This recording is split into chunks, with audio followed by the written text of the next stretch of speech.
Assalamualaikum warahmatullahi wabarakatuh. Perkenalkan saya Nurulisa Irawan dengan NPM 2408260117. Di sini saya akan menjelaskan mengenai ST elevation myocardial infarction atau STEMI. Pertama saya akan menjelaskan mengenai definisi dari STEMI. STEMI adalah suatu bentuk akut coronary syndrome atau ACS yang terjadi akibat oklusi total atau hampir total arteri koroner secara akut sehingga aliran darah ke sebagian otot jantung terhenti. Akibat terhenti aliran darah, otot jantung mengalami kekurangan oksigen atau iskemia. Bila kondisi ini berlangsung lebih dari sekitar 20-30 menit, sel-sel miokard mulai mengalami nekrosis atau kematian sel yang bersifat permanen. Istilah ST elevation berasal dari gambaran elektrokardiografi atau EKG yang menunjukkan elevasi segmen ST pada sadapan yang sesuai dengan daerah infark. Elevasi ST menandakan adanya cedera miokard transmural, yaitu kerusakan yang melibatkan seluruh ketebalan dinding otot jantung. STEMI merupakan kegawat daruratan kardiovaskular karena semakin lama arteri koroner tersumbat, semakin luas jaringan miokard mengalami kematian. Oleh karena itu, berlaku prinsip time is muscle yang artinya semakin cepat aliran darah dipulihkan, semakin banyak otot jantung yang dapat diselamatkan. Selanjutnya, saya akan menjelaskan mengenai etiologi dari STEMI. Sebagian besar kasus STEMI disebabkan oleh aterosklerosis arteri koroner. Prosesnya dimulai dengan terbentuknya plak aterosklerosis pada dinding pembuluh darah koroner.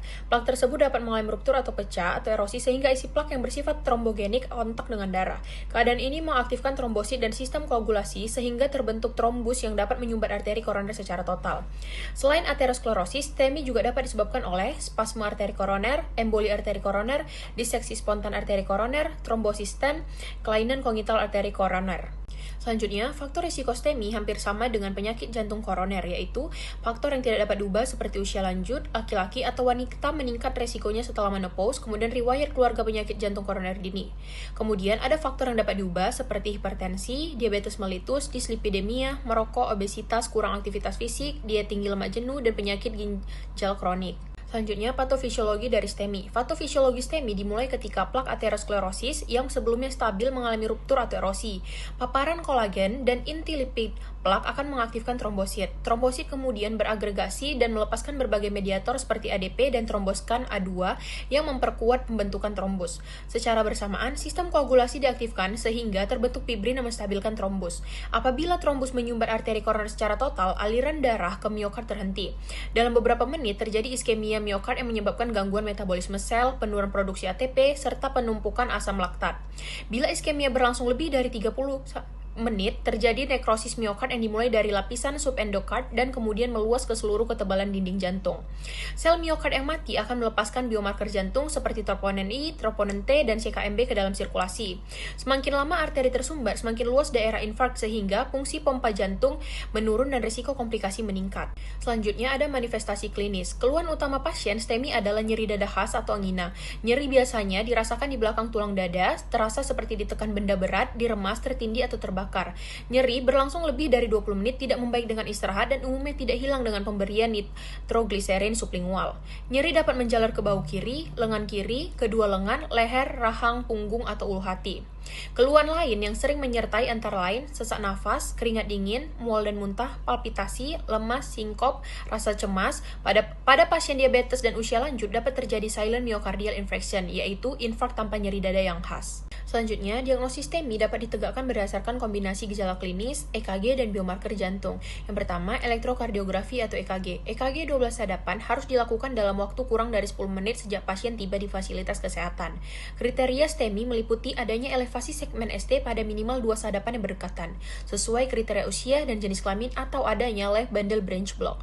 Selanjutnya adalah biomarker jantung. Biomarker utamanya adalah high sensitivitas kardiak troponin I dan high sensitivitas kardiak troponin T. Kemudian, troponin meningkat sekitar 2-4 jam setelah infark dan dapat tetap tinggi hingga 7-14 hari.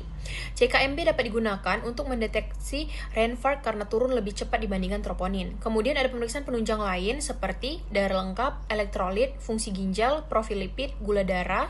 Selanjutnya, tata laksana dari STEMI. Tujuan utama terapi STEMI adalah mengembalikan aliran darah ke arteri koroner secepat mungkin, mengurangi luas infark, mencegah komplikasi, dan menurunkan angka kematian. Penanganan awal, begitu STEMI dicurigai, pasien harus segera dilakukan monitoring EKG, kemudian pemeriksaan saturasi oksigen. Pemeriksaan EKG 12 sadapan.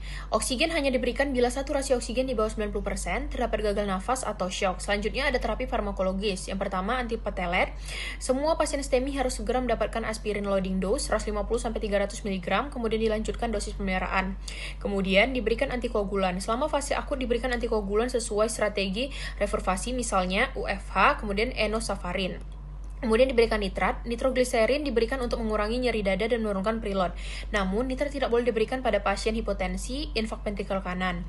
Kemudian diberikan analgesik bila nyeri sangat berat, dapat diberikan morfin secara hati-hati. Kemudian diberikan statin, intensitas tinggi. Semua pasien STEMI dianjurkan mendapatkan high intensity statin, misalnya atorvastatin 40-80 mg atau rosuvastatin 20-40 mg.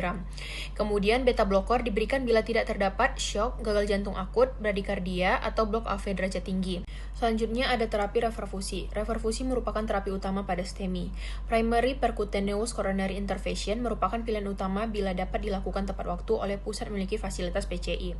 Target waktunya adalah door to balloon kurang dari 90 menit pada rumah sakit PCI capable atau sesuai sistem rujukan regional. Kemudian pemberian fibrinolisis. Bila PCI tidak dapat dilakukan dalam waktu yang direkomendasikan dan onset gejala masih dalam batas yang memenuhi syarat, maka diberikan terapi fibrinolitik menggunakan tenecteplase, alteplase, reteplase. Setelah fibrinolisis berhasil, pasien tetap dirujuk untuk angioterapi dan PCI sesuai strategi. Kemudian ada beberapa komplikasi dari STEMI. Yang pertama itu komplikasi listrik seperti fibrilasi ventrikel, takikardia ventrikel, blok AV, kemudian bradikardia. Kemudian ada komplikasi mekanik seperti ruptur septum ventrikel, ruptur otot papilaris yang menyebabkan regurgitasi mitral akut. Kemudian ada ruptur dinding bebas ventrikel. Kemudian ada komplikasi dari hemodinamik seperti gagal jantung akut, sistem kardiogenik, dan ada komplikasi lain seperti perikarditis pasca infark, trombus ventrikel kiri, emboli sistemik, dan aneurisme ventrikel. Selanjutnya, yang terakhir ada beberapa referensi yang saya gunakan. Yang pertama, Setiasi S. Alwi, Simadi Brata M, Syam AV, Setio Hadi B, editor Buku Ajar Ilmu Penyakit Dalam, edisi 7 jilid 2, Jakarta Pusat, penerbitan Ilmu Penyakit Dalam 2023. Kemudian yang kedua, Penghimpunan Dokter Spesialis Kardiovaskular Indonesia atau PERKI, Pedoman Tata Laksana Sindrom Koroner Akut Jakarta, PERKI 2021. Kemudian yang ketiga ada Perhimpunan Dokter Spesialis Kardiovaskular Indonesia, Pedoman Intervensi Koroner Perkutan atau PCI Jakarta Perki 2021. Kemudian terakhir ada BRNE RA Rosello X Kaugan JJ 2023 ESC Guideline for the Management of Acute Coronary Syndrome European Heart Journal 2023. Sekian yang dapat saya sampaikan, kurang dan lebihnya saya mohon maaf. Kepada Allah saya mohon ampun. Assalamualaikum warahmatullahi wabarakatuh.